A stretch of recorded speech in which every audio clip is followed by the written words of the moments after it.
Okay, good afternoon and good evening for those who join from Asia Pacific region, and good morning for those who join from outside the Asia Pacific region. So welcome to the last session of this seminar. This is the session 3. This session you will hear the update from the countries outside Asian Pacific region. So the agenda will start in the next 10 minutes. So right now we are waiting for more participants to join on our platform. So just to let you know briefly about the instruction. So we provide 3 links actually. So for AXA members, you can join from Zoom webinar link. And for those non-members or the public audiences, you can join from YouTube streaming link that we have shared on our social media. And for our attendees from China, you can join from Tencent link that has been published by CNSTA. Okay, so the agenda today we have in total around 2 hours, and it's quite tight also as we have speakers and panel discussion. So it may take long time. So the questions may not be addressed or answered during the session. However, we open or for everyone to ask the questions to the speakers and panelists. So for the one who joined in Zoom webinar, please feel free to drop your questions in the Q&A box. You should see the Q&A function on your screen, okay, at the bottom of your screen. So if you have questions, please just put the name or the country that you would like to ask the question, and then end with your company name. And that instruction is the same for YouTube and for Tencent link, but you just put the questions right to the chat box. Okay, so our team will put all those questions and move into the Zoom webinar. After the session, everything can be recorded and retrieved, so all the questions will be addressed to the speakers, and also we will keep those information in our summary report. So please feel free to make the most of your time during the session. All right. So just a quick summary of the session 2 that we had in this afternoon Bangkok time. Okay, we got a good update from Japan, Korea, Philippines, from the seed association, actually sharing the overview of the seed trade and also the key challenges and the scenario that they suggest that we should cope with the situation, especially on the food security and sustainable agriculture as a post-COVID period. And right now, good news is that all the presentations are uploaded on AXA website. So the one who missed or the one who joined session 2 and you would like to get the presentations, please feel free to go to our website. We already post the link on our social media as well. And for those who missed the session 2, you can watch again with the same link that we have shared earlier. All right. So I think we are about to start the session 3. We have 8 minutes left. Okay, so I think we can check the attendees. Also, I think by the way, in session 2, we had around 42,000 people watching from China. The session is translating also into Chinese language and is broadcasting in China. We got very good attendees from China, good number of attendees from China. And we had around 100 joining from Zoom webinar link and also from YouTube streaming link. So we'll see also the people who join from the outside Asian Pacific. It may be quite early for you, but again, the link can be watched later. And you again post the presentation after the session. So I think we have, do we have attendees? YouTube 的那边是不是有很多人已经上线了？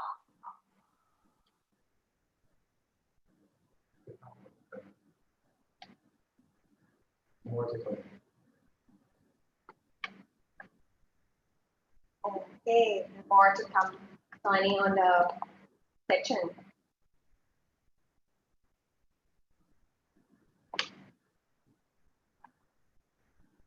Okay, all right. So I think I will invite Miss Alison Tien, Secretary General of the China National Seed Trade Association, to give an official opening remark and also introduce the presenters for the presentation section. Ms. Allison, please welcome Ms. Allison.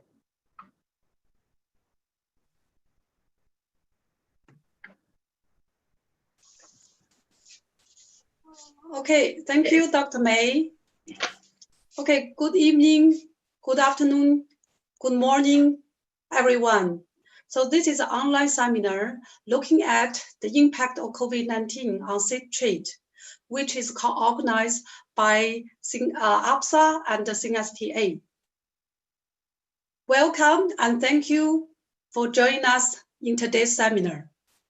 My name is Wei Hong Tian. I'm the Secretary General of China National Seed Trade Association. I'm very happy to host the opening and to chair the presentation part. So in the past 2 sessions, 6 countries include China, India, Pakistan, Japan, Philippines, and Australia. National Seed Association from those countries already share with us an update on their country about the impact of the COVID-19 on seed trade.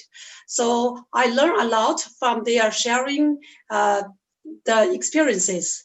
So today I would like to invite the National Seed Association from United States and Chile to update on their country. So first, please welcome Mrs. Abigail Stresnes, the Senior Director of International Programs and Policy of American Seed Trade Association. Please welcome Abigail. Great. Well, hello, everybody. I'm very happy to have the opportunity to be with everybody today. And thank you especially to APSA and CNSTA for organizing this great opportunity. During these uncertain times, the best thing that we can do as a global seed industry is come together and share information so that we can best adapt with our businesses and our organizations. And Asia is a very important market for our member companies. So I will pull up my PowerPoint presentation. One moment.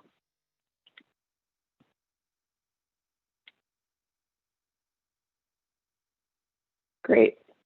So I'll be following this agenda, but first I wanted to provide a little bit more information about the American Seed Trade Association.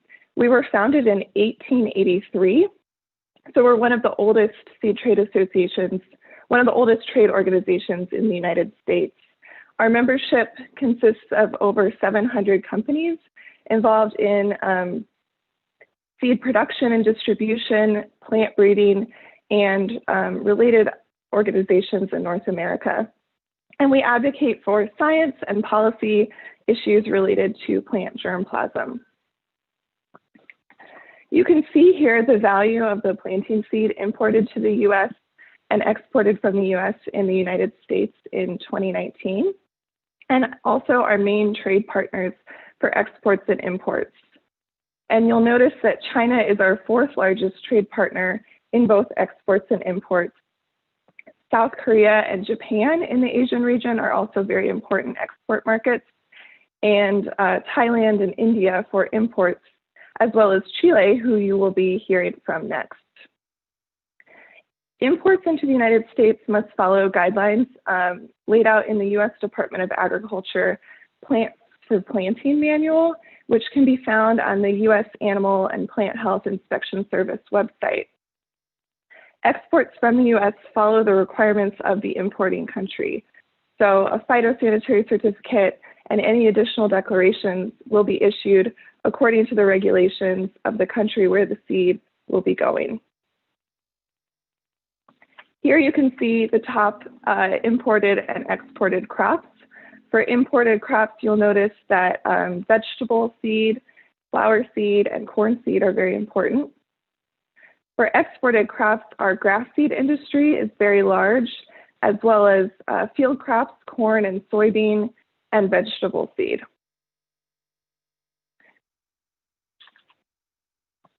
The numbers that you see on the screen in terms of the impact of COVID in the United States are from May 15th. However, I have new numbers from May 26th. As of yesterday, May 26th, there was 1.6 million cases in the United States, and the total fatalities were 98,261. Nationally, cases are decreasing due to stay-at-home measures, but in some states, they are still increasing. There's expanded testing capabilities, as well as antibody tests and track and trace measures in place now. Cases are worse in higher population areas, such as New York, Florida, California, and it's really up to the state governments to determine the policies for quarantine, as well as the policies for reopening based on the impacts felt in their states. So these states are working in coordination with the U.S. Centers for Disease Control. For some states, restaurants, daycares, gyms, businesses are already open. And in other states, there are many more restrictions on the movement of people, perhaps only to go to the grocery store or for exercise, et cetera. The U.S. economy unemployment is 14.7%, as many businesses remain unable to open. Congress passed a $2.2 trillion economic relief package on March 27th, including payments to some impacted businesses and industries, expanded unemployment benefits, and stimulus checks to individuals within a certain income threshold. And there's also a $3 billion ag purchasing program to purchase produce and commodities to distribute to those who need food. In terms of impacts on the U.S. seed industry, I have good news to share. From the beginning of the pandemic, the seed industry was classified by the federal government as essential critical infrastructure. This means that companies could still operate even if a state was under stay-at-home orders. And this also applied to the transportation of seed products as well. So as a result, our 2020 spring planting season has not been impacted. Seed companies were able to deliver product to farmers so they could plant them in the fields without delay. Additionally, the U.S. government providing services to the seed industry, such as APHIS and state agencies to issue phytosanitary certificates, and U.S. Customs and Border Protection to inspect agriculture imports, are continuing business as usual. Laboratories continue to provide seed testing results, and we're hearing they are providing this without very many delays. We're also fortunate that visas for labor workers from Mexico and Central America are still being granted so that they can travel into the United States in time for the planting and harvest seasons. We did experience some delays due to the logistics and transportation challenges at the beginning of the pandemic, which resulted in increased costs for those services.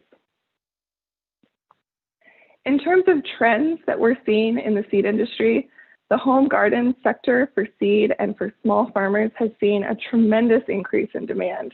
Many Americans are growing gardens for the first time, and it's been a truly overwhelming increase in orders for these products. I mentioned for field crops, soy and corn are being planted and in the ground now for the season. And we're waiting to see changes to the consumer sector and the long-term impacts for vegetable and flower seed companies. For instance, the sale of flowers has decreased at hotels for weddings and events. But what will that start looking like in the next few months as these businesses begin to reopen? Similarly, the demand for certain kinds of vegetables has changed, and even the distribution channels and methods of packaging are different as more consumers are cooking their meals at home using produce from a grocery store rather than using the restaurants or universities, hospitals, larger organizations that are doing bulk purchases of produce.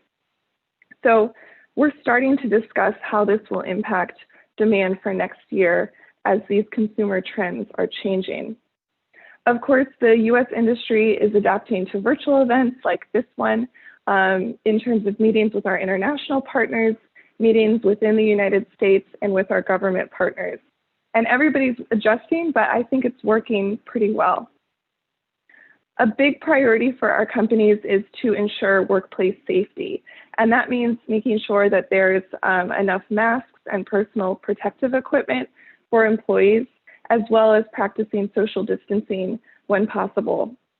Some companies are changing operations so that employees are coming in staggered shifts, or they're working with the same small group of people every shift.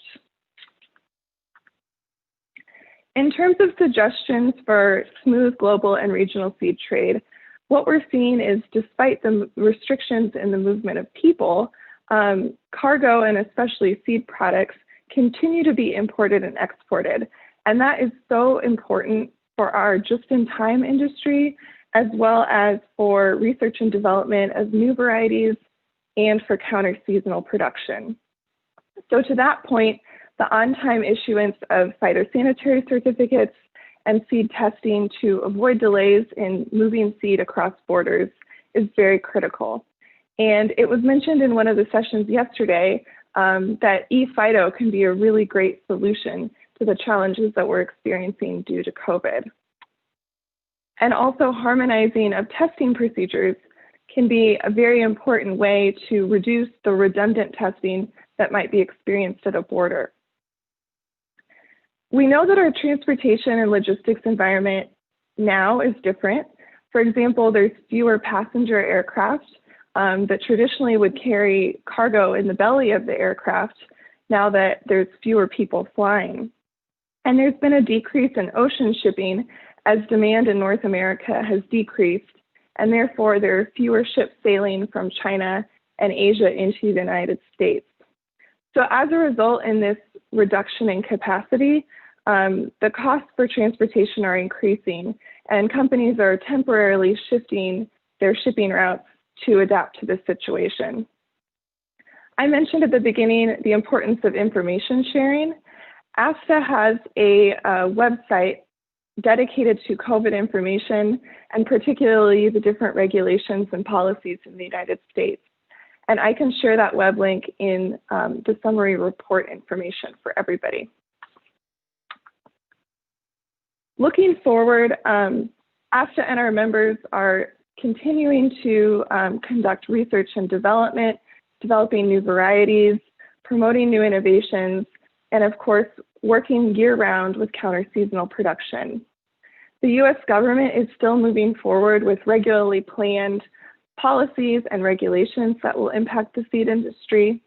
And Congress is also working on a second economic stimulus package for the broader economy.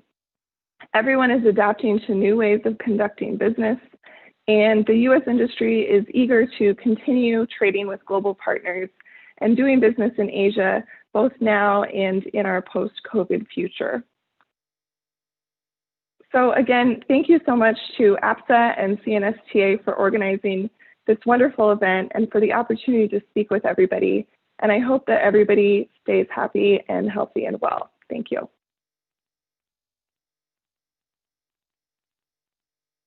Thank you very much, Abigail, for updating on the United States. Thank you for the excellent the presentation. I really appreciate that you can join us because I know this at this moment in the United States is in the early morning. Okay, thank you very much. And also I learned from your the presentation. This is good to know that there is no insignificant impact on 2020 planting season in the United States, and also new increasing demand for home gardens seed sector. Okay, so thank you very much for sharing. Okay, have a nice day. So now please welcome Mario Schrander from Chilean Seed Association to update on Chile. So please welcome Mario. Good morning, Alice. Good morning for us, good afternoon for everybody, and good evening, of course. First of all, I would like to let me share with you my presentation.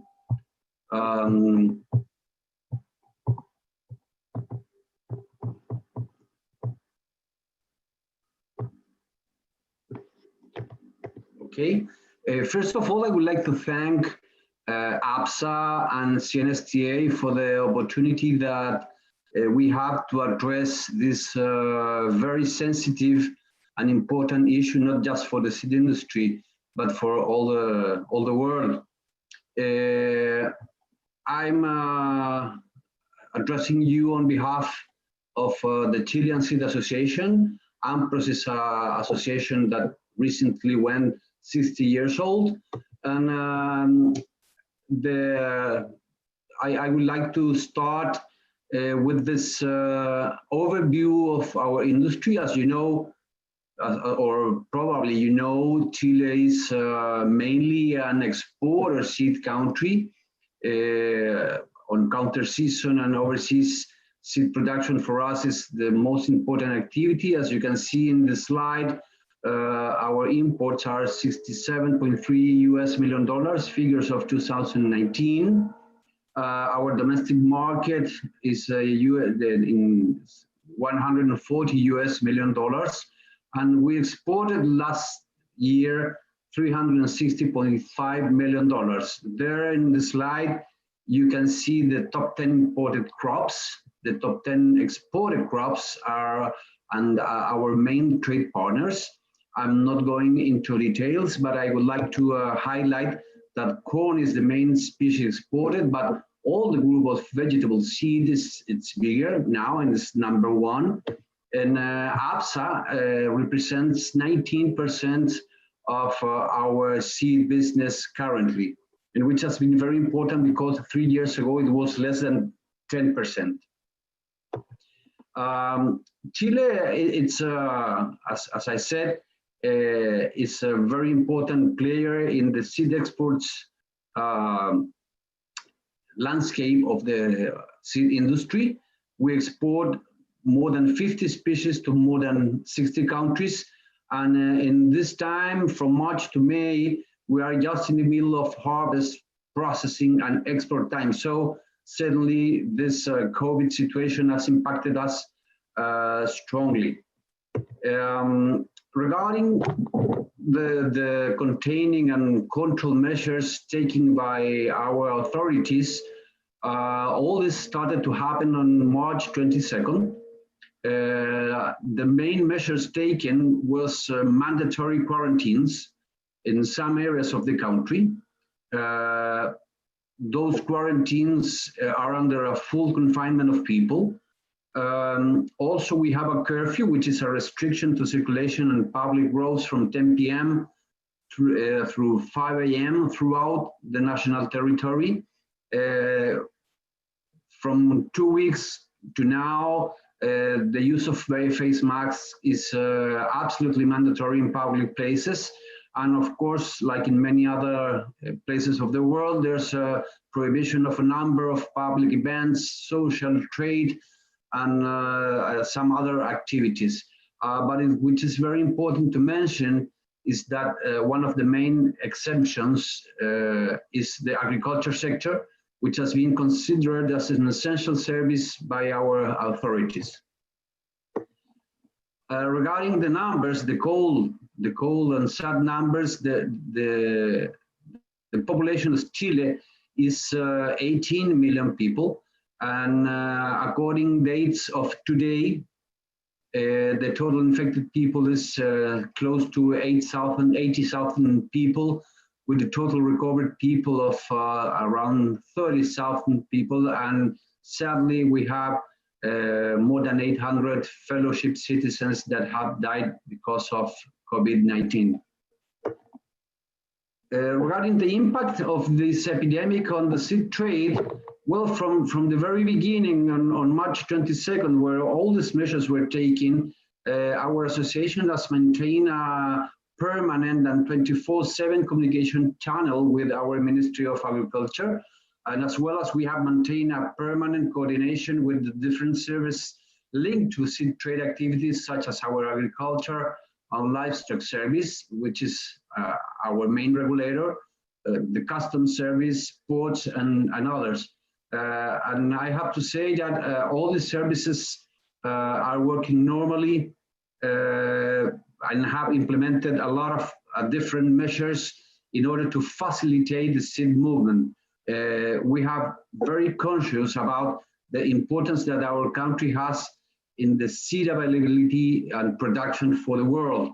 For instance, just to name one, the online availability of phytosanitary certificates. And which is very, very important is that the agriculture, including, of course, seed production, has been declared as a strategic and an essential service to our country by our authorities, by the Chilean government. And I'm very proud to say that now, having finalized the harvest, processing, and export season, the movement of seed, both for exports and in the domestic markets, has been flowing very well and on time. Regarding the trends and changes after this outbreak of COVID-19, I would have to say that in the first place, of course, is the people of our industry. Seed companies in Chile have adopted different protocols with strict hygiene and health safety measures to also keep their plants and operations safe and in operation. Certainly, that the other thing that is very important is telework. Telework has been really a challenge. All companies have implemented telework systems, and I have to say that so far in our association, we have been working under this system of telework since March 16th. So far we have been working in telework for more than 2 months, and we really don't know where is this going to end. So for those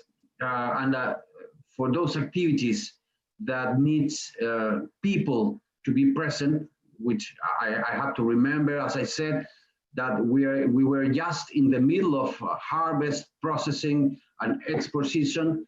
Agriculture and of course seed production was declared an essential service, and we were exempted of some of the restrictions like local quarantines and the national curfew. Regarding these suggestions, well, once again, people's health is always will be in the first place, and all these preventive measures should be kept and strongly held, I would say, in the long term. The other word which is very important here is communication. The communication with our authorities has been critical and key in order to have the success that we have had. The other word which we believe is really, really important is coordination. Coordination between companies, with national seed associations, with the ministries of agriculture and corresponding regulators. Customs service is really crucial. And we really must learn to work in the future with this new mindsetting, or this, as it has been said, this new normality. Teleworking, of course, is here to stay for a long time. Remote communication platforms should be fluently managed for all people, and related specifically to contingency plans. And in the particular case of our country, as a country exporter of seed, for the next seasons, we are seeing that it's going to be very critical. All we know that logistics around the world are expected to be delayed, so we are sending the message to the seed industry that we need the seed on time in order to have a successful season of seed production in 2020 and 2021. Regarding the scenario that we are foreseeing, according to our health authorities, the virus is very likely to stay active for the next time and for a long time. So once again, people's health is in the first place, and all the hygiene and sanitation protocols must be implemented permanently. Segregating operations in seed facilities is very important, and Chile is being recognized by our health authorities as a good practice, and the main objective and goal is to not compromise the entire operation of any company. Here also, I would like to highlight the positive reaction of our regulators that allowed us to have a successful export season with the measures that were taken in order to streamline exports, imports, and the distribution channel for our domestic market, such as online phytosanitary certificates, speeding customs procedures, the authorization to movement of agricultural workers in restricted places, remote documentary inspections, to name just a few. And now, currently, we are working with our authorities in order to keep these measures permanently.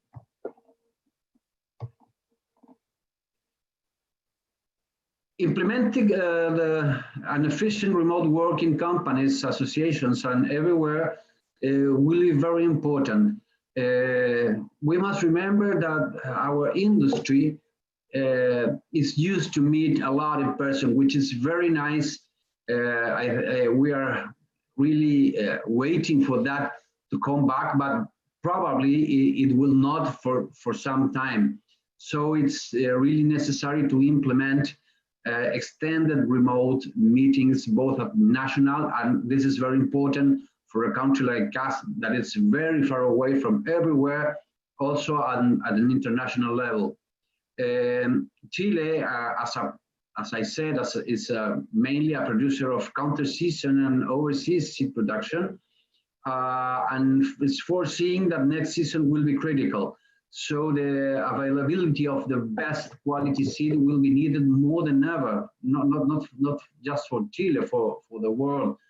So this certainly is going to need a very good coordination between companies and regulators and governments in order to avoid the expected delays regarding logistics that, of course, that will be foreseen. And last but not least, I would like to mention the consumer habits. We are seeing that these consumer habits certainly are going to change. We will be facing, or we are facing, low incomes of people, increasing unemployment rate in many countries, and of course some health issues at the worldwide level. So all this new scenario certainly will impact the consumer habits, and all these new habits will be critical for the future in the landscape of our industry. Thank you very much.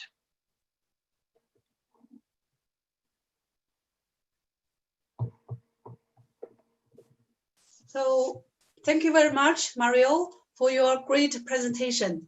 We learned a lot from your presentation. I learned from your presentation that the import is almost 5 times that of the export is 5 times of your import. So Chile indeed a large exporter and producer for the counter-season seeds. So I think it is critical for Chile to have a smooth seed movement globally. And I hope next season your production and trade is going well. So thank you very much for your sharing. And also I really appreciate for your joining us, because at that time you're in the early morning. Thank you very much, Mario. Okay. Thanks to you, Alison. My pleasure. Thank you. Have a good day. Oh, you will join the panel discussion. So before I think the presentation part almost finished.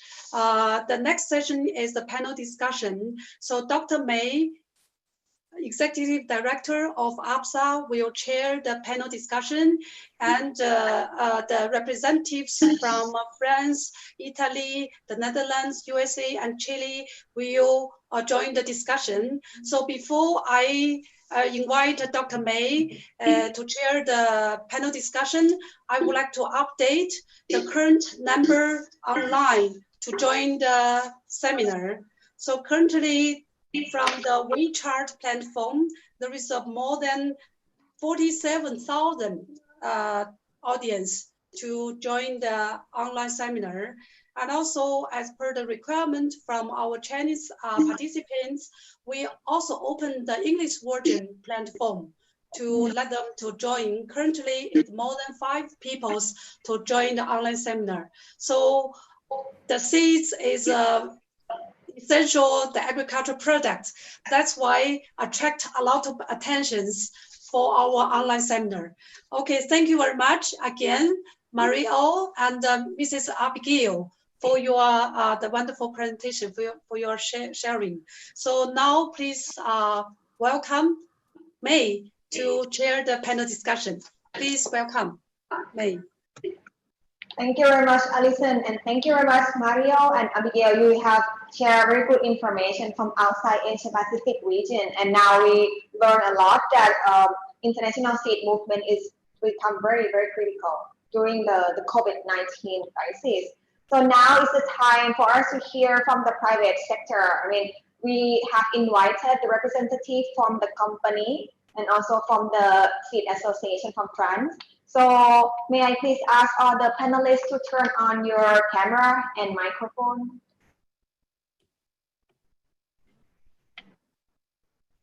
Hi.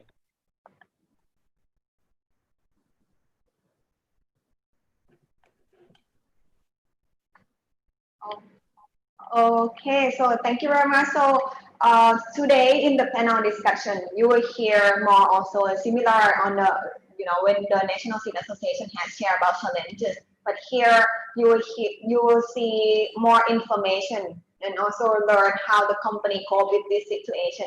So let's first give a round for the panelists to introduce themselves briefly. So first, please start from Mr. Jean-Pierre Posa from Chile. Good afternoon, good evening, good morning. Can you hear me? Yes, that's perfect. Okay, perfect. Firstly, I would like, before introducing myself, I would like to thank for the opportunity to be present in this seminar as a panelist. Thank you to APSA and to CNSTA, as well as to you, Dr. May. It is a pleasure to be here. My name is Jean-Pierre Posa. I work for a private seed company called Semillas Altue in Chile. We are contract seed producers, basically of carrots, bunching onion, brassicas,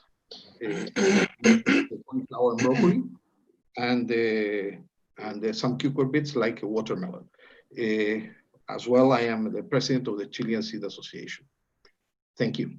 Thank you very much, Mr. Jean-Pierre. So next, let's invite Ms. Elvie Patel from France.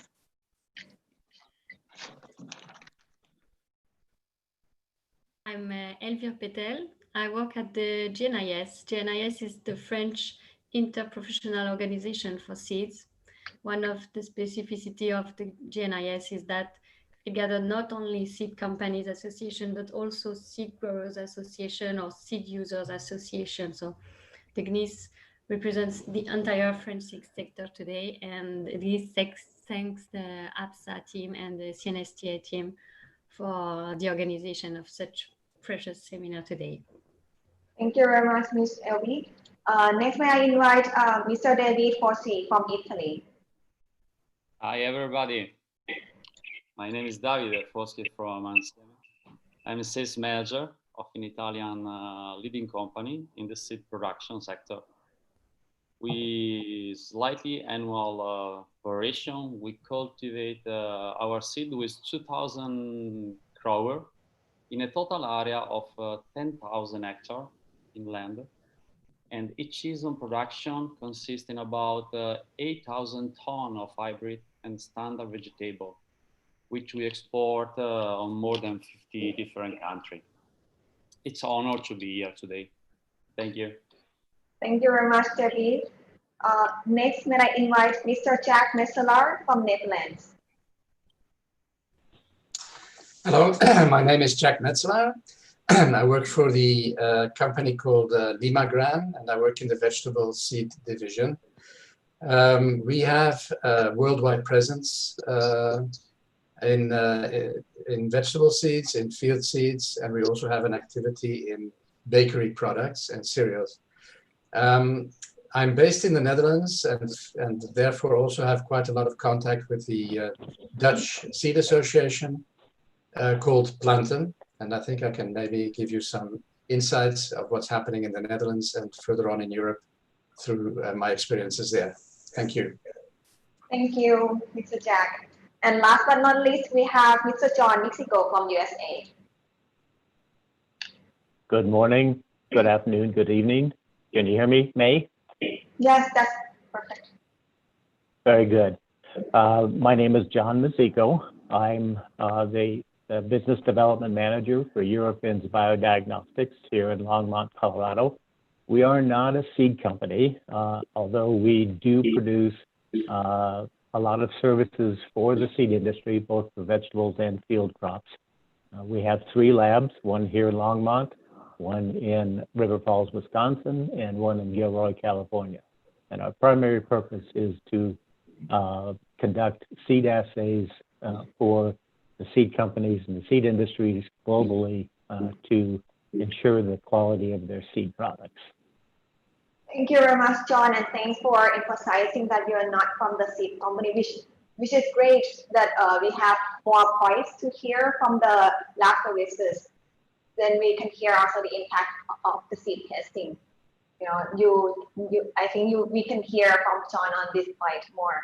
All right, thank you very much and welcome to the panel discussion. Thanks for your introduction. So the first question that we would like everyone to address is, we hear that the pandemic already created lots of challenges in terms of the international seed movement, and we hear a lot from the previous 2 sessions, also from the National Seed Associations as well. But here is very interesting to learn directly from the company that you are from. So can you please just briefly share about the impact of the pandemic on the and short-term solutions? So if you can address also on the any impact on the R&D, seed production,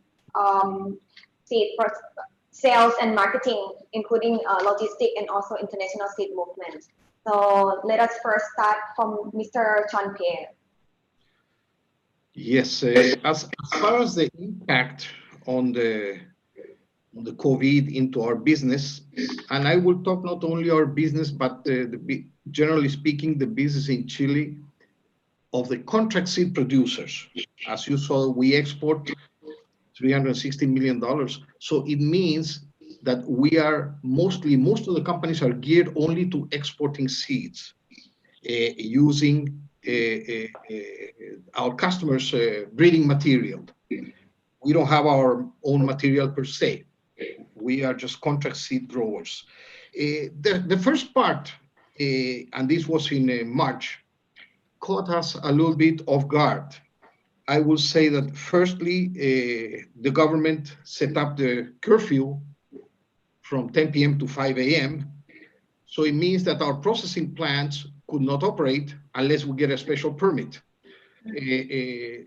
All this caught us by surprise, and I think it caught the government by surprise because not all we didn't know how to organize the permits, but within 2-3 days, we got really organized on that, at least the government did, and we could get permits. May I remind you, our crops are harvested, basically, most of the crops are harvested between February until April. So the pandemic came exactly at the time of our harvest. We could finish the harvest, which was good.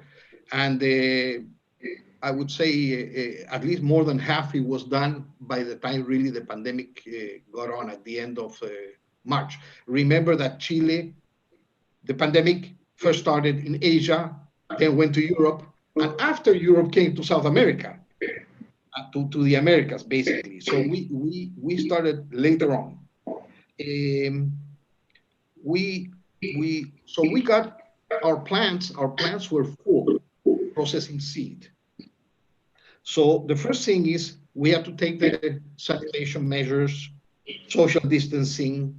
Maybe one of the most complicated was the transport of people. How do you transport people in vans, in buses, keeping the social distance? So it means that we have to have many times double the buses or double the vans because people cannot go 7 people in a van, which is a full capacity, or 8 people. Then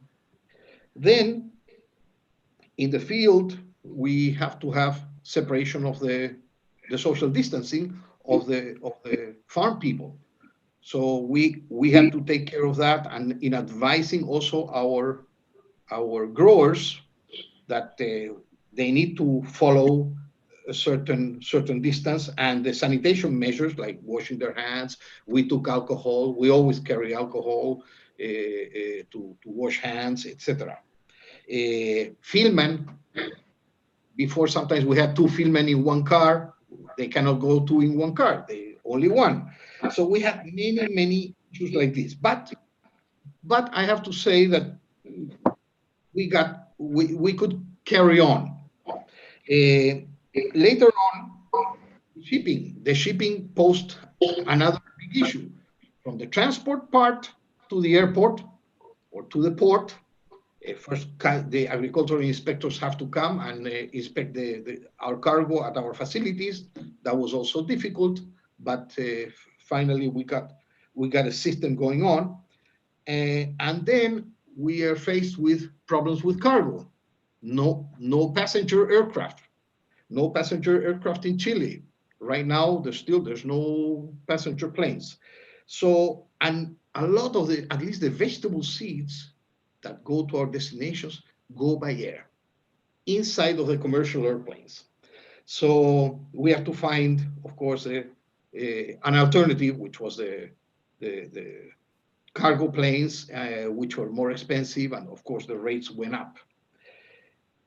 All of these, I will say, then, and very important is that we cannot sacrifice the hygiene of or the health of our farmers or the health of our workers in order to continue operating. So that we have to think that the number one issue here is how do we keep our workers healthy?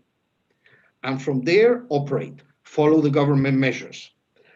So finally, this, as a wrapping up the question, it's all a matter of, number one, keeping the very good hygiene, etc., everything that we need to do, but also it's a matter also of cost. We have added costs that we did not expect or foresee at a certain time, but we are happy that we are operating and that we have been able to export the seeds. I will finally say we have not really had major issues in exporting the seeds, except the cargo, etc. But we have managed. All the companies have managed. Thank you. Thank you very much, Mr. Jean-Pierre. I think that what you address is very important, that the health of the employee is number one priority for the seed company. And it's good to see that the company actually provide all the support for the employees by also respecting the social distancing rule. I think that's very important. And very good to know that you have no issue on the international seed movement, though the cost, of course, is unexpectedly increased than the normal price. But during this situation, it's good to hear that in Chile, there is no issue on the international seed movement. Thank you very much. So let us move to hear from France. Miss Elvie, please.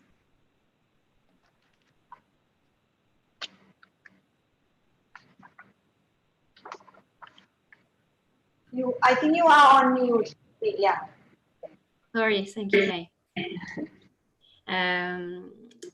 As for France, the general impact of the COVID-19 is very heavy, but on a positive side, for the French seed sector, the impact of the COVID-19 is rather low.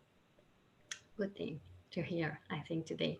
The agriculture and food sector has never been stopped, as it is considered as a priority sector by the French government. So the seed sector has been able to continue working almost as usual.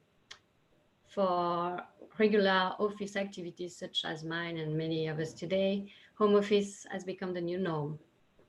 Springtime is very important for French farmers in corn, sunflower, sugar beet, and rapeseed, and the delivery of all seeds they needed was done. So the planting season here in France suffered from no impact, and home garden sector didn't suffer either.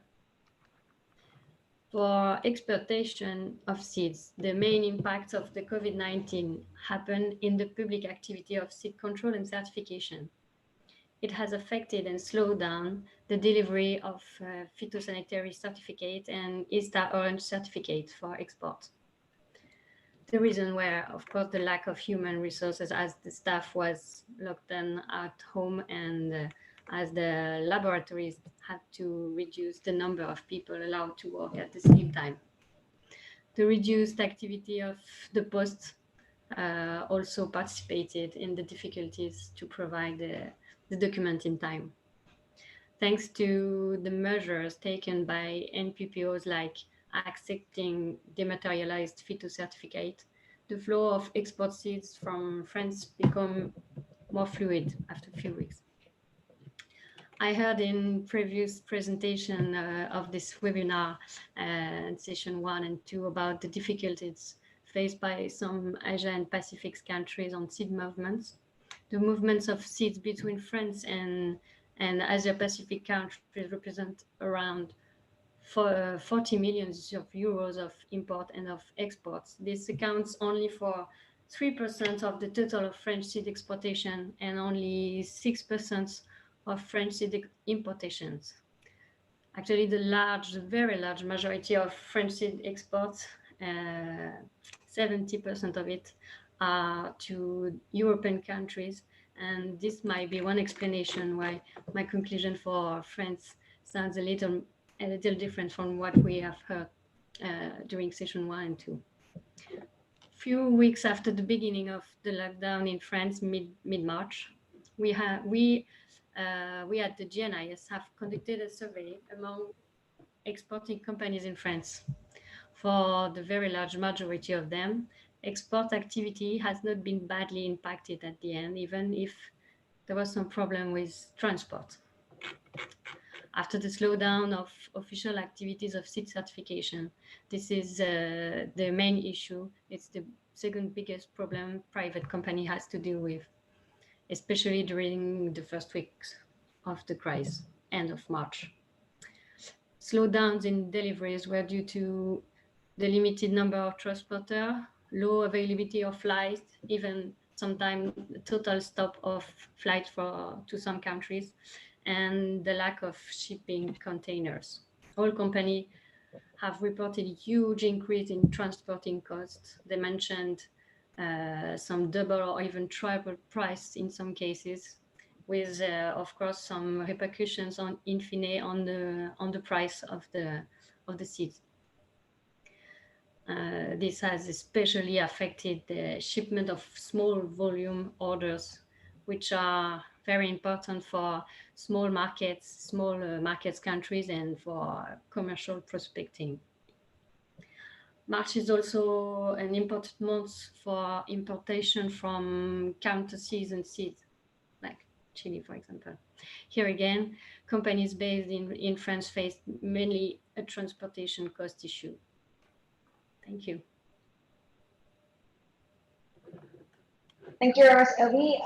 I think that's a very good overview, and we see already similar challenge with Chile, and basically similar to other countries also that have shared with us in the first two sessions on the cost of the transportation and the limitation of the cargoes and the flights due to the lockdown.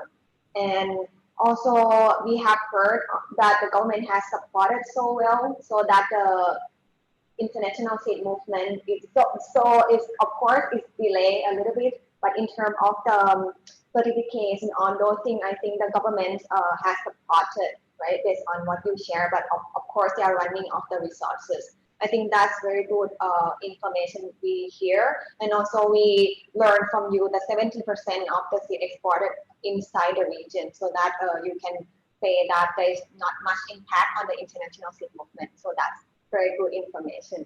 So next, let's hear from Italy. Mr. David, please. Hi. Hi again. Yeah, since the beginning of this pandemic, the objective of our government have been twofold: to guarantee the health of the population and to ensure the stability of the national economy. Therefore, the Italian government intervened by limiting to a minimum the movement of the people, with very few exceptions, such a proven working need, health reason, or other need, such as food purchase, in the whole national territory. The work activity were able to continue only if necessary, and only if these were considered essential and not deferrable. It could continue provided that specific measure was taken to protect the health of the worker: PPE, reduction to activity, minimum distance of 1 meter between the people, strong stimulus to smart working. However, many activities were closed as a source of possibly easy infection: pub, restaurant, commercial activity, etc.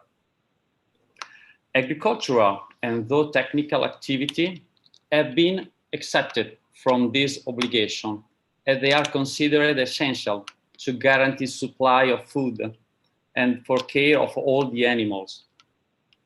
From the beginning, the related agri-food chain have also been included in this derogation, including supply of goods and service for this activity. The seed business thus came under this derogation. Therefore, all the seed companies in Italy have been able to working, but with reduced operation and with adoption of every form of security. So the cleaning department, the logistic department, we never stopped. And the farmers were able to continue to working in their field. Our agronomists continue to visit the field and give the appropriate advice to the production to produce the best seed possible. We was lucky and Anseme could keep working, while a very important reorganization of the working place occurred. The first step was start to use smart working that in the past we never used. And also we created two separate shifts at work to further reduce the presence of staff in the office. A security protocol was adopted in order to protect worker health and security. The things that has had important impact on our work is that the border have been closed, and this have prevented our customer from coming in Italy to visit the production field as they usually do in spring. To keep our customer informed about the status of the crop, we have increased the number of crop reports, making them more detailed and now also accompanied by videos. For greenhouse production, we have also introduced a video with drone in addition to the crop report. We are organizing also conference call directly from the production field in order to show the production live through the video. The transport logistic system had never stopped, but only slowed down. But by the way, in the sea route to Asia, there have been price increase, minimum 10–20%, and much more happened with the air freight shipment. Italian seed production company like Anseme is mainly involved in production of high-value seed on behalf of breeder company all around the world, mainly of these located in Asia. And we have two sales periods. The first one that is from December to February for the spring crop, and the second one from June to August for the autumn and summer sowing. The lockdown came when the spring crop contract have completely done, so we was lucky. But while for the summer, the autumn crop, the contract season will begin in the coming week. So it's likely that there will be a repercussion due to the general slowdown worldwide. But today it is difficult to make any estimation. When I speak, I can say that we have continued to work in this month with a greater difficulty every day. But we keep working both in the field and in the warehouse, in the logistic for the delivery. And as for our second business, not only contract production, we also sell by kilogram. Like the main crop is the coriander, we keep doing our marketing and exporting, and our campaign just start now. So we forecast that for 2020, the market, it will be positive, but we are more afraid about the 2021 because like also in the multiplication contract, we see that all our breeding company that send the contract to us, they are moving very slowly, they are very prudent because they have no idea about what will be in the future. So the 2021, 2022, it will be not easy, I think. Thank you very much. Thank you very much, David. You share also good practices beside the challenges on the logistics. And it's very good to hear the government has provided the good support so that the farmers or the growers can still work in the field and the operation can be run as normal. And what I like the practices that you share is that the marketing campaign has been shifted to more in the digital platform, that you use the video conference in the field and you use drone for the product demonstration. So that's very good practice. And I hear you mention also that it can be quite challenging also in 2021 and 2022 for especially for the company who actually need a product from the breeding companies. So I think perhaps maybe you can address more in the second question how the scenario should be, or any support from the association or government can help to cope with this situation. Thanks, David. So next, let us hear from Netherlands, Mr. Jack Messeler.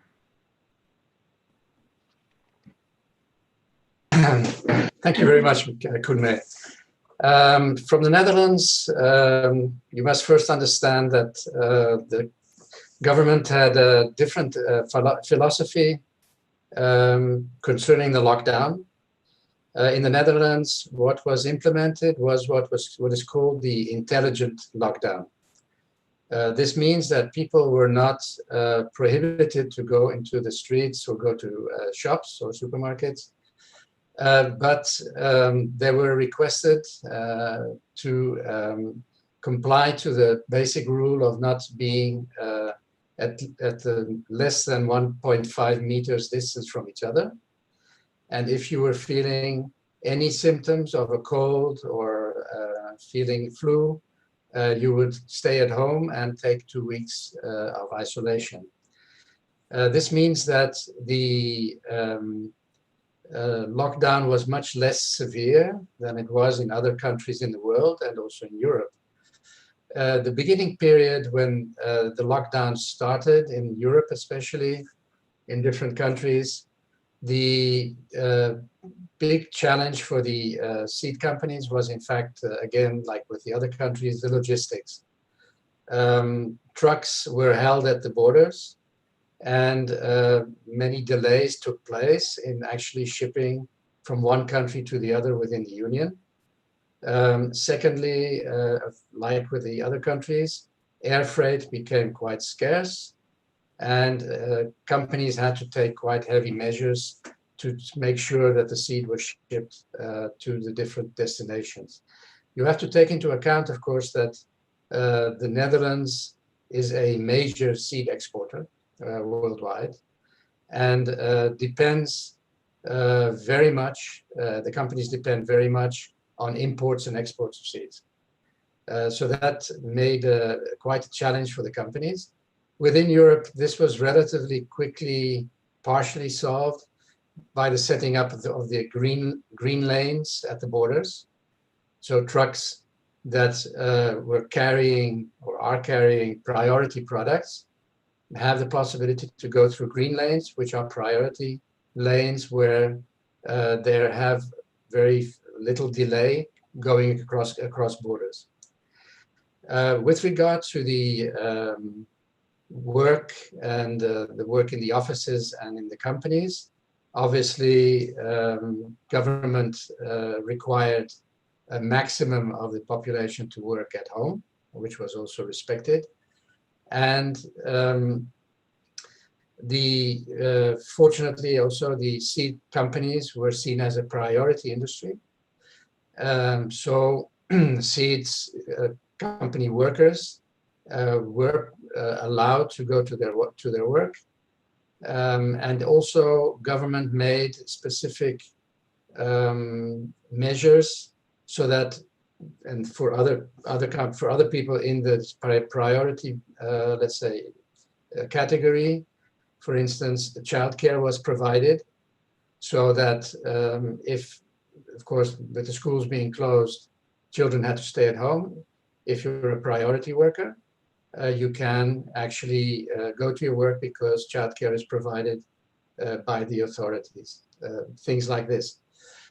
So that made it possible for the seed companies to very quickly adapt to the different realities of the COVID-19. And in fact, continue operating, although, let's say, with delays in a relatively normal fashion. The seed companies in the Netherlands, of course, are very strongly represented through Plantum, the seed association. And very quickly, Plantum set up crisis teams for the different categories of business in the seed companies to have a very clear communication with the authorities, with government. So the discussion was nearly continuous between Plantum, the crisis teams, the companies, and the Dutch authorities to make sure that seed was supplied and seed was also exported and imported without significant delays. Looking at the work done in the different companies, of course, the government regulations were strictly enforced, going into also respecting the 1.5 meter social distance in the warehouses, in the fields, also not having anybody go to, let's say, any operation together in a car, or in some cases in very large minibuses where one person would sit in the front and one would be in the back to make sure that there was also in the car sufficient social distance. The setup with Plantum has helped quite a lot for the companies to find out what they could do as a common industry. And also there has been set up quite a lot of information to make sure that the companies would take very similar measures towards their employees and towards the service providers that they were working with. So that has made it quite easy for the industry to interact and to actually make sure that all the, let's say, regulations have been followed. The impact on business has been relatively limited at this moment. I think a little bit like you can see in France, there have been, let's say, delays, but mainly what you can see and the impression that we are getting is that in some cases customers are actually taking the opportunity maybe to take a little bit more than they would usually take to make sure that they would have enough provisions in seeds for the future. The big question, of course, will be, specifically in the Netherlands, because it's one of the largest exporter of agricultural items, and also especially in vegetables and potatoes, what the effect will be on the growers. Right now, the effect is relatively limited, but the exportation of the product, of course, has reduced quite a lot. And that might have, as David was also saying, an effect on what's going to happen next year. I think those are the main aspects, and that would be it for me. Thank you. Thank you very much, Jack. That's very informative. Especially, I mean, it's good to hear about intelligent lockdown and how the authority implement the rule, which is limit 1.5 meter distance. So I can imagine that not only in Netherlands but other seed company outside, I mean, in the world also need to adapt to this change, and they need to guide the employees. So I think that a quick adaptation during that time helps a lot. As you mentioned, that company take really early action on all the measures that they can provide to the employees. And I like to hear that the seed association like Plantum has given very good support to ensure that the companies implement a good procedure to the employee, and also help to bring the information from the private sector to the authorities. I think that's a good example on how seed company work with the National Seed Association and also connect with the authorities. So thank you very much, Kun Jack. And let us hear from also I think seed lab testing service company from the USA, Mr. John Misigo. Thank you, May. So first off, I think one of the things that's important to mention is that for us to receive samples from overseas, from our overseas clients, those samples have to go through the USDA APHIS stations. When we're bringing in seed from Europe or South America, it goes through New York. And when we're bringing in samples from Asia, it goes through San Francisco. As Abigail mentioned in her discussion, the USDA really didn't cut back on their services at the ports. So we were fortunate that our samples coming from overseas really did not get delayed as we were fearing. Had they shut down the inspections at the ports, we would have been in a lot of trouble for our international clients sending us samples. We did see a slight delay in some of the shipments, maybe a day or two, and I think that was probably because USDA was shifting people around or having split shifts. But for the most part, our samples from overseas came in pretty much as we expected. The other good thing is that domestically, the deliveries by FedEx and UPS and the U.S. Postal Service, we didn't really see an impact by them. So fortunately, our samples coming in, either domestically or internationally, we're actually in pretty good shape. So we were able to really service our clients the way we had hoped to, and that's the way we've always done in the past. We did have a little bit of a scare at the beginning. One of our employees in Colorado did get diagnosed with COVID. He was, of course, quarantined for at least 2 weeks at home, was retested, found to be negative, was able to come back to work. Fortunately, he's the only one that we've had an issue with at our 3 locations. So, we've, I think, been very lucky. The company also instituted the same type of measures that most companies have had. We split shifts so that we didn't have all of the people in the building at one time. Unfortunately, in splitting those shifts, it meant that a lot of people, instead of working 8 hours a day, wound up only working 6.5. And so, our turnaround times suffered a little bit, but not much. Fortunately, the employees in that 6.5 hours worked very hard to move samples through the lab. We've done, I think, a good job in making sure that the client samples didn't get delayed more than what was really necessary. We again, put in sanitizer stations throughout the buildings. Like I said, we split shifts. People like myself whose jobs could be done from home worked from home to try to reduce the number of people in the buildings. And so I think that through those measures, and we did this in all 3 of our locations, we were able to continue our service to our clients.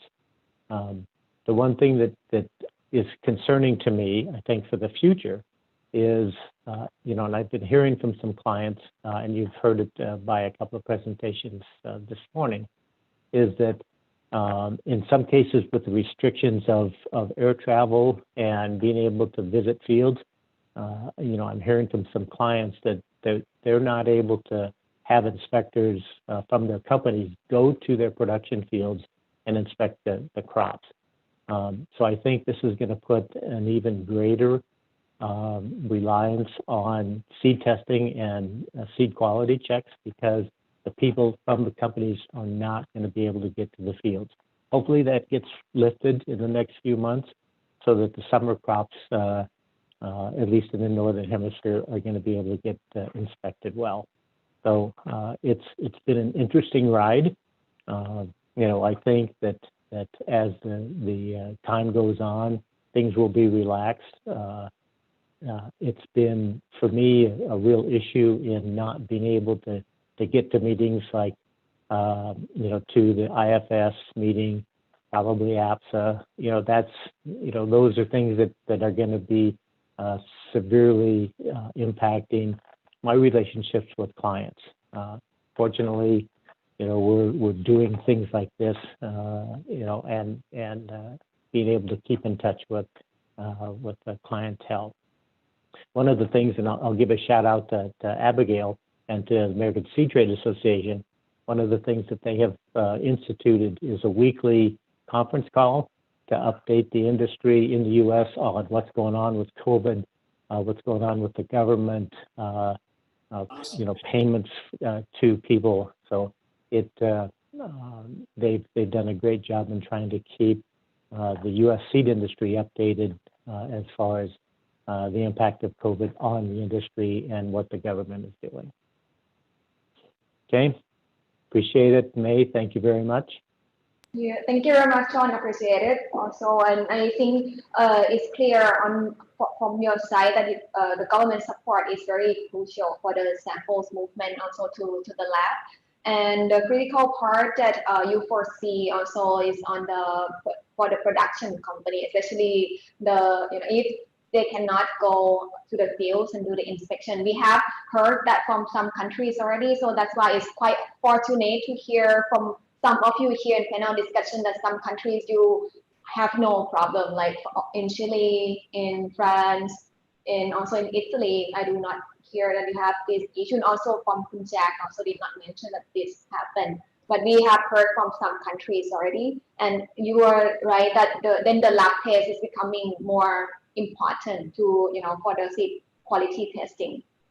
And so you also mentioned a good collaboration or a good connectivity with the seed association like ASTA. So I think it's very crucial also that seed company connected very well with the seed association so that you get very good information from the authorities and then you can act proactively during this situation. So I think we got very good information and we got some different views also from those two sessions that we have heard before. And then I have heard already that most of you mentioned about the scenario moving forward. Either the restriction will be extended or if the situation is getting better, it's still in a big concern for most of us now. How the production would look like, how the sale demand would look like in the future. So the next question that we would like to hear from you is that any suggestion that you would like to share to the government or authorities or association in case to make sure on the food security and the sustainable agriculture, and also anything that you see in the big picture that we need more support from these organizations like government, seed association, regional seed association to work to support on the seed movement to cope with the post-COVID scenario. So let's first start again with Chile, Mr. Jean-Pierre. Mr. Jean-Pierre, please. Yes, hello again. Basically, in Chile, it is, let me correct one thing, it's not that we don't have problems, but we are able to circumvent the problems to have solutions through good communication with our government. And answering your question, because or before that, we must consider, and I did not mention this before, around 45% of our population is under lockdown, 100% lockdown, which poses all kinds of problems because it's not only the regular population, but also people that work in the seed industry, in government that grant permits and that they need to inspect plants, etc. So all of that has been circumvented, but so it's not that we don't have problems. We do, but you will understand what I mean when then first I will talk about the government.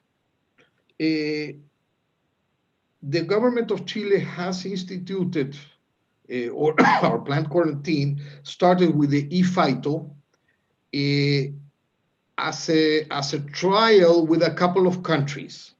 This was just started, has just started. This was one of our dreams with the Seed Association that finally, we don't understand why it cannot be electronic, so it's a matter of having good systems and finally this has started. That's one very good thing. We also would like to see more of the paperwork to be electronic. In this era where we can be communicating with you in Asia anytime, and we are pushing the government to really do as much as possible on the electronic side.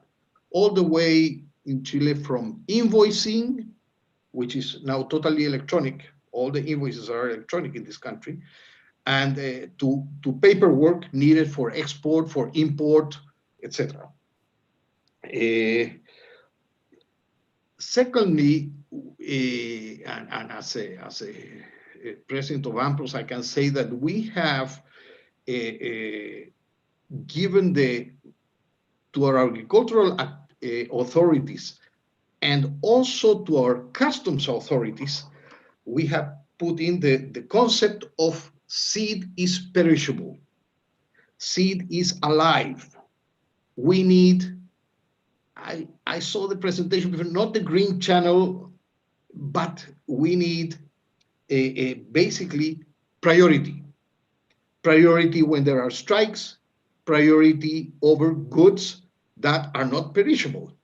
And they have accepted this concept.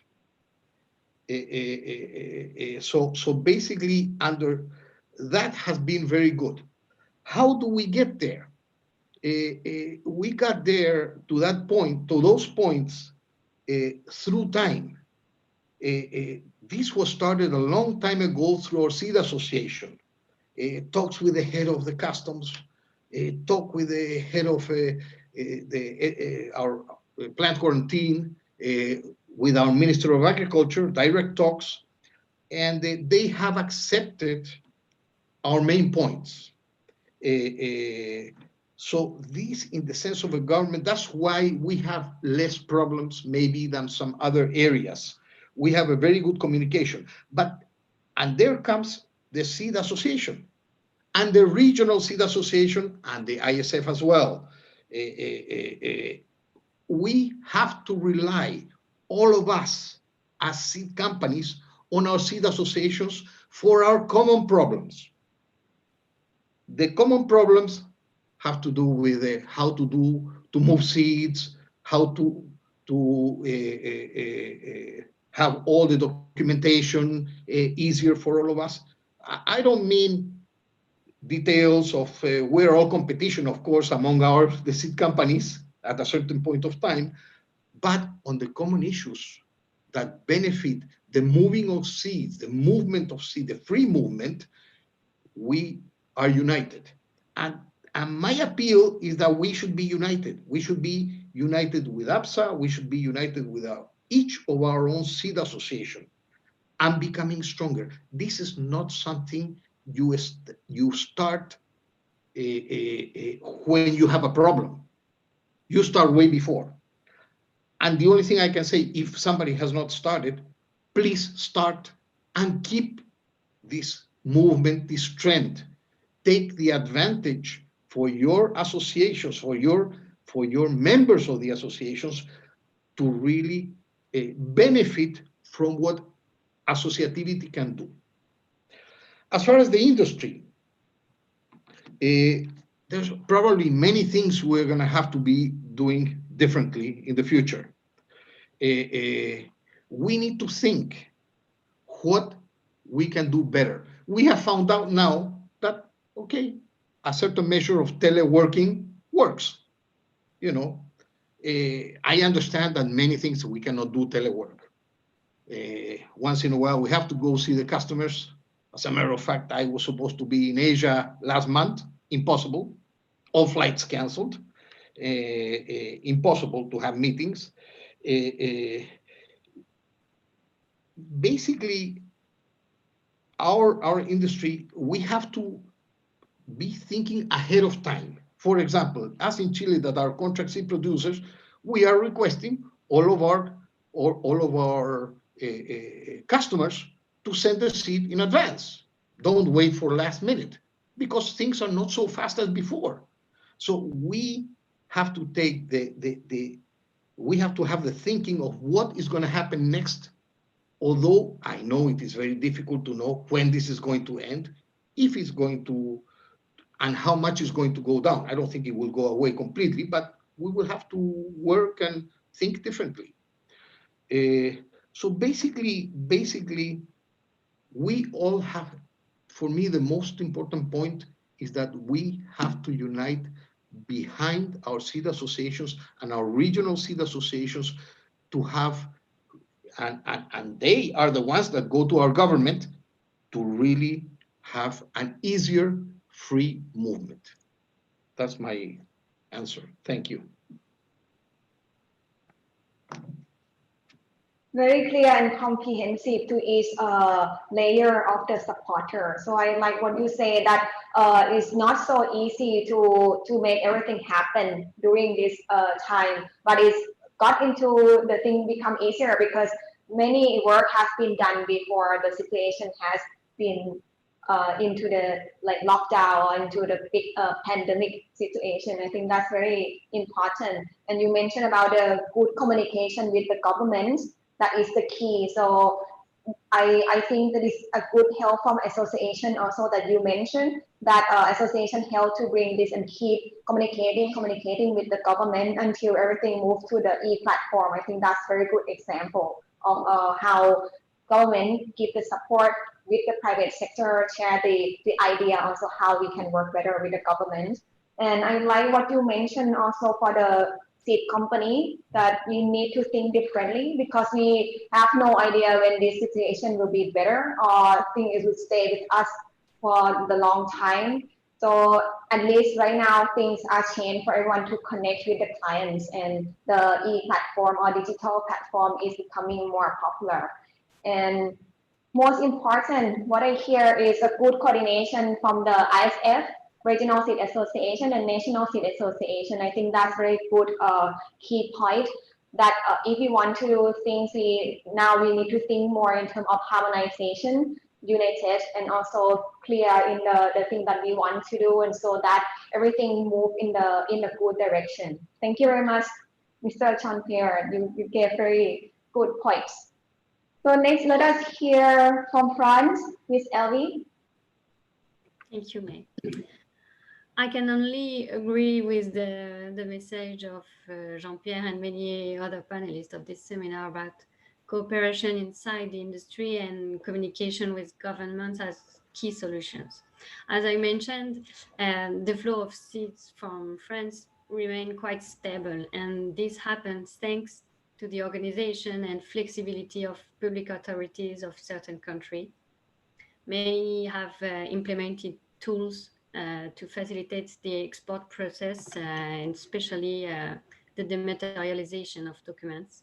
And thus, despite the confined staff of many governments everywhere, my first answer to we have to remind that if France is a second exporting country worldwide, it's also the second importing country. So it's very important for France. The seed flows must be even more facilitated and even more fluid, as mentioned before today, for countries seeking for food security and food sovereignty. Quality seed is crucial, is the basis. It's important to work on lifting restrictions to seed trade, to focus on import duty in import conditions, and also on intellectual property rights, for example. The aim is to encourage both exportations and investments. One easy thing to do is to maintain indefinitely the measures taken by NPPOs during the COVID-19 crisis, like accepting dematerialized documents. We hope, of course, like everybody here, that NPPOs won't miss the opportunity to accelerate the development of the eFITO. And another idea is to develop the materialized ISTA Orange certificate. In France, we will help more private companies and private labs to get the accreditation to deliver ISTA Orange certificates on their own. I mentioned before that the impact in France for the seed sector has been quite low, but I want to add that we have huge uncertainties for the next season. So my conclusions are very balanced. Thank you. Thank you very much. I think you may have similar point with Mr. Jean-Pierre that mentioned it, and things that you share on top of that is also the intellectual property protection and import condition. And I think you mentioned about the ISTA Orange certificate, that is the opportunity also during this time that perhaps we should, private sector or the company should consider this accreditation. And I hear again eFITO. I think this is very good request, I would say, from the private sector to the government, to the NPPO from many countries. I would like to congratulate to the country that you already have this system available. But the voice from the sessions that we hear is very, very good to hear that everyone is asking for the eFITO to be implemented. So that's, I think it's clear from the private sector how eFITO can help during this situation, or even after the situation is getting better. We still need to keep momentum or take advantage of the change that we are doing right now. I thank you very much, Elvie. So next, let us hear from Italy, Mr. David. Hey, hi. Again. Yeah. I will very shortly, because I really agree with Jean-Pierre and Elvire. and I don't want to repeat the same things. In Italy, I can say that we was very lucky because we have a really smart seed association that remain in contact with our Minister of Agriculture and Health and help us a lot to allowing to work even during this very difficult period. This was very great.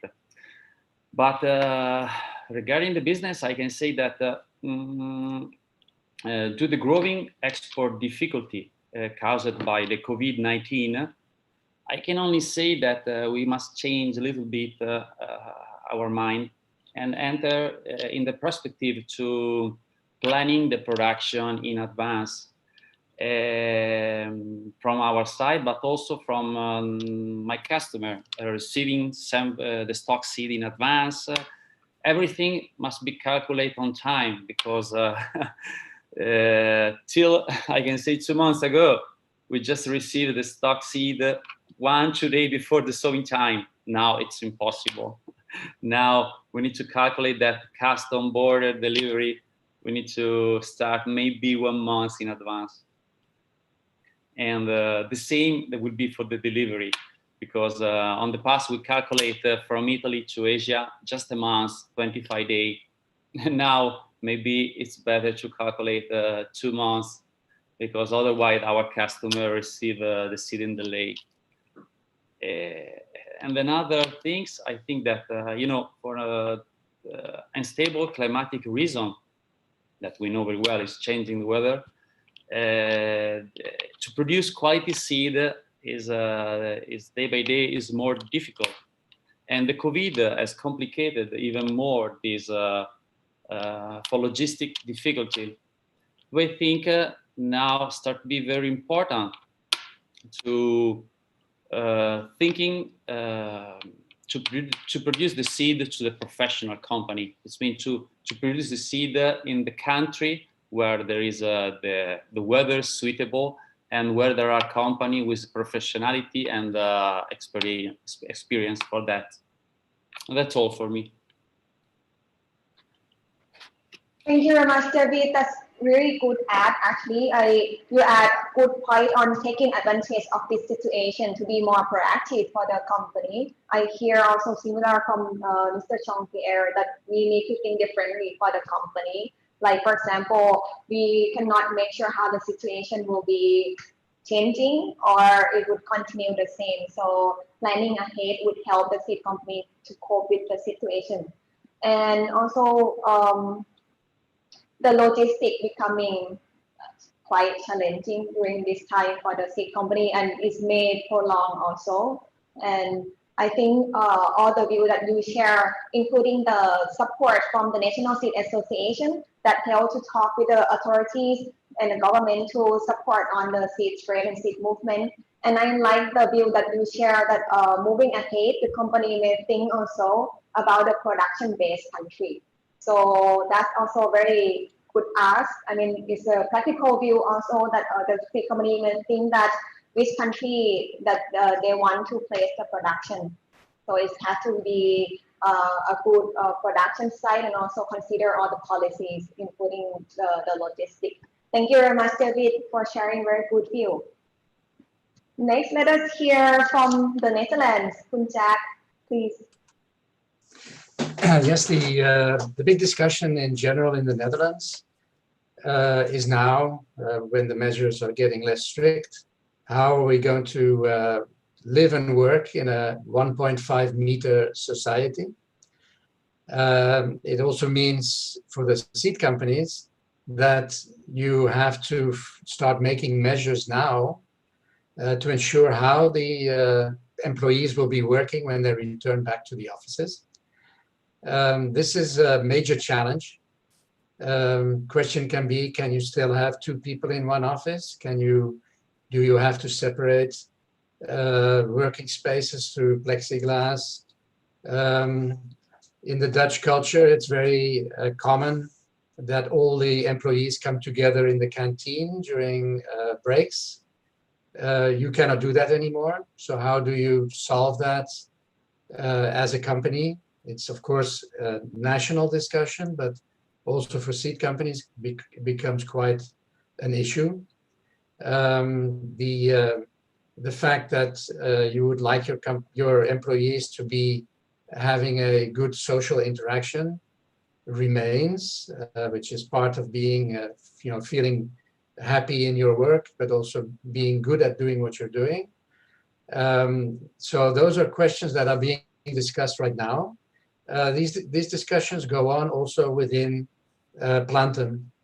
Plantum is giving a possibility for the companies to interact on the vegetable side, the vegetable seed side.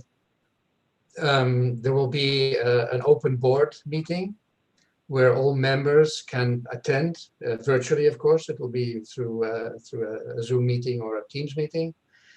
And people can exchange, the companies can exchange how they are thinking to start working again in this different reality. It's very clear for us that it will be taking at least a year or some years where companies will be having to work in the 1.5 meter environment and society. Travel is another issue. Our business is very intensive with regard to travel. Right now, the measures are getting a little bit less strict on travel within Europe. But you see, especially in the larger groups or companies, people that want to or have to visit other areas, if possible, such as the United States, where of course there's still heavy infection going on. Basically, they're required to take 2 weeks of quarantine before they leave. And then when they return back, have 2 weeks of quarantine again. So that means that you have people that are inactive or partially active for 1 month because they have to make this trip. So that makes has a very strong effect on what companies can do and how companies will have to organize themselves for the future.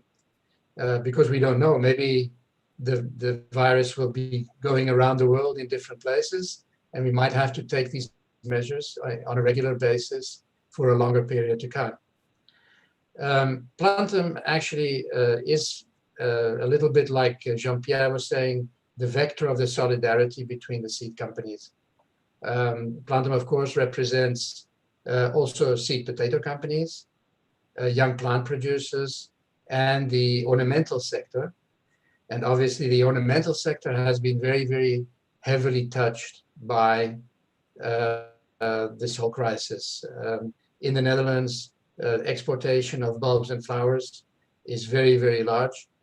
And in fact, on the cut flower sector, the business fell away from one day to the other. They were really destroying massive amounts of harvested flowers. And this is still something that is going on at this moment, although it's picking up a little bit. The government is, of course, giving assistance to companies that cannot survive this very heavy blow. So the Dutch government, on request of the different sectors, but also request of the companies, now carries up to 70% of the expenses of the salaries of the employees for these companies, until these companies can actually start carrying their own weight again in the future. So that is a very heavy investment from the government. But it is, of course, the only way to ensure that the business continues and that the employment of all the people working in this business continues. Fortunately, in the vegetable seed sector, this is not the case, but especially in the ornamental sector, it's quite a difficult situation. Another element that Plantum is giving assistance on is actually getting information what's happening in each different country where the companies are exporting. So every morning at 8 o'clock on the members portal of Plantum, there are reports coming from every agricultural attaché in every country where the Dutch government has embassies, giving a report of the actual situation in each country with regard to import and export and let's say business opportunities. So if you want to do your export, you can check at least the latest information to find out what the agriculture attaché is saying with regard to the let's say treatment of the product that you're intending to send into that country. So these are very practical and very down-to-earth types of solutions. And it's a little bit amusing because very often the Dutch have been saying that their government has been too stringent in not spending money, and now it's nearly the opposite. There's quite a lot of spending going on. Of course, we'll have to worry about how to pay for that in the future again, but we'll see about that later. Thank you very much. Thank you very much, Khun Jack. You have again brought another view in the panel on the company need to think ahead, also think more on the procedures, how the employees would return back to the office. Because I try to follow what you are saying, and I could imagine that there are so many things that the company need to set in also the safety rule, like all the health, the safety for the employees. And I think that is very good that Phantom also becoming a very good resource for the seed company in the Netherlands, including giving the update on the import export for the countries that the seed companies in the Netherlands are doing the export with those countries. I think that's very critical role that Phantom is playing right now, and I think that is helped a lot for the seed industry to get those updates. And I think also that what you mentioned is also like a point to be taken for the seed companies on the quarantine process. Like you said that they can lose the working days for like half months also, thinking forward on the travel restriction. If I try to think follow through, and I think that a practical view also based on the current situation that we see in the globe. Things shift quite unexpectedly for the country, that we got the new cases also. And very well said for the point that you share for the practices is quite practical. I think many companies can learn from the panel, not only what you have shared from the Netherlands. And good to hear that the government has also provided the financial support, especially to the ornamental sector. Thank you very much for that. That's very good information. So next, let us hear from the USA. Mr. John, please. Thank you, May. So in the United States, you hear a lot that we are going through what's called the new normal. And I imagine that you hear that in other countries also. But for me, I certainly hope that this is not going to be our permanent normal. This is the human species is a social animal, and to have the restrictions that we're having now is having a huge impact not only on the economies of the world, but also on the personal people, on the people itself. I mean, I hear a number of reports in the U.S. of increased suicides, increased spousal abuse because of this isolation. Eventually this has to come to an end, and I don't expect it to in the next 2 or 3 months, but eventually we have to get out of this what we're calling the new normal and get back to some sense of our old normal.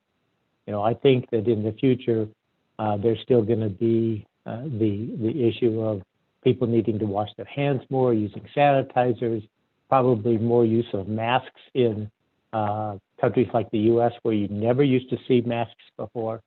I think that there's going to be a holdover, hopefully, of some of these issues. But, the isolation, like Jack said, where people like to come together for lunches or dinners, hopefully we'll get back to that. It's having too much of an impact.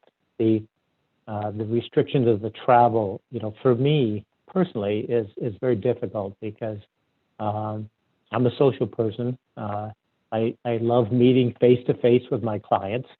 Teleconferencing is nice, but it's not the same as shaking hands and being close to a person and meeting them face to face and talking with them either in their facility, my facility, or at a conference like APSA or ASTA.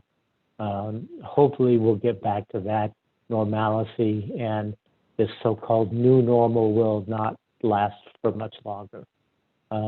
Would also like to second a lot of what Jean-Pierre said, as well as a lot of the other panelists, is that, for Eurofins Biodiagnostics, we're a company of 120, 125 people.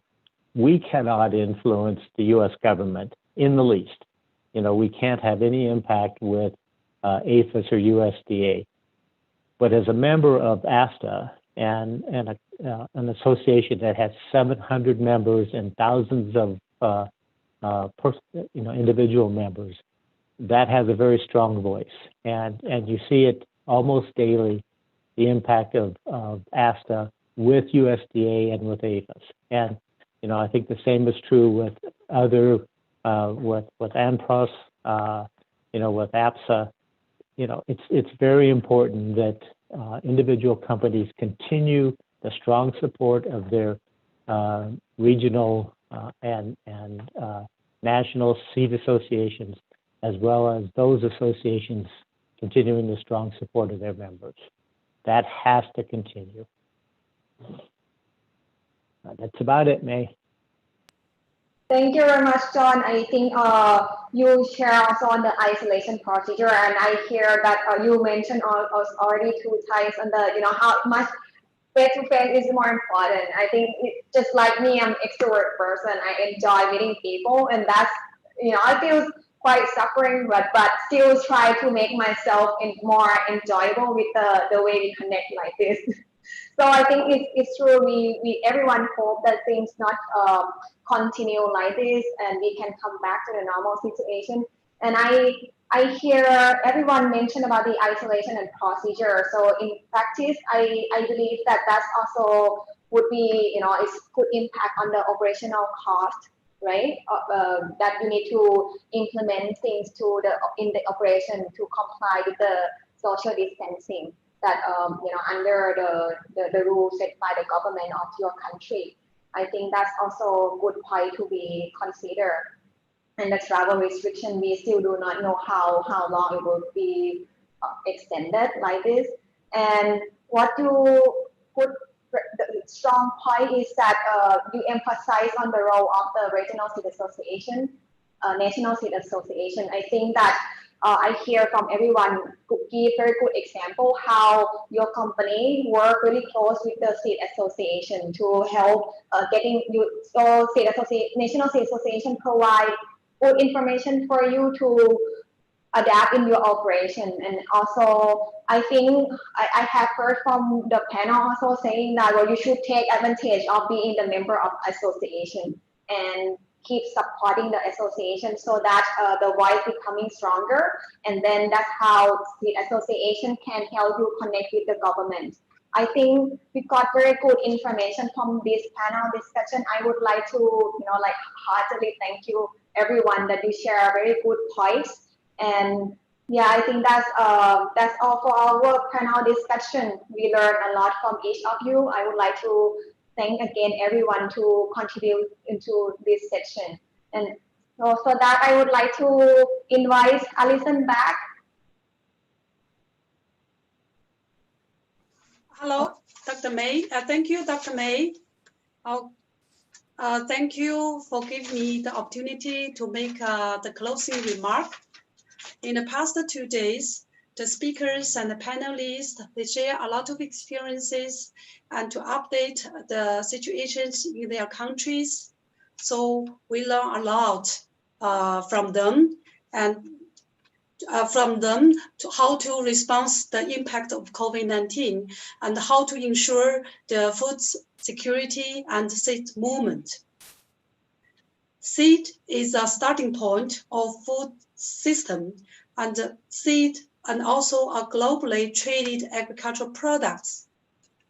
So from the speaker's presentation, we learned that each country, they have the import-export amount with more than hundreds, millions, or billions US dollars. That is to say that we depend each other, we need each other. So the communication, understanding, cooperation are more important than ever before, especially under such unprecedented difficult time. So this is why we're here today and yesterday. This is why we are working together with APSA to co-organize this online seminar as a platform to share the experiences, to seek the best solution for the food security and seeds movement. Our seminar, I should say, are very successful with the total number of the participants of more than 50,000 people inside of China to join our seminar.